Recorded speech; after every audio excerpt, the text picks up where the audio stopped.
Nëse shihni një monedhë të vendosur në makinën tuaj, lajmëroni menjëherë policinë.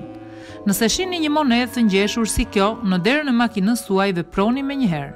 Besoni apo jo, kjo është një mënyrë shumë e thjeshtë që i ndihmon vjedhësit të vjedhin makinën. Mund të duket e pabesueshme kur mendojmë për teknologjinë më të fundit. Ne nuk mund të besojmë se një monedhë e thjeshtë mund të bëjë një gjë të tillë.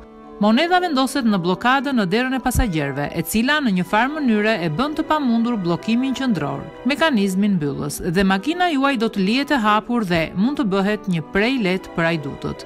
Në të ardhmen, nëse shihni një monedhë të mbërthyer në derën e makinës tuaj, mund të jeni sigurt se disa vjedhës po përpiqen të vjedhin makinën tuaj ose diçka brenda saj.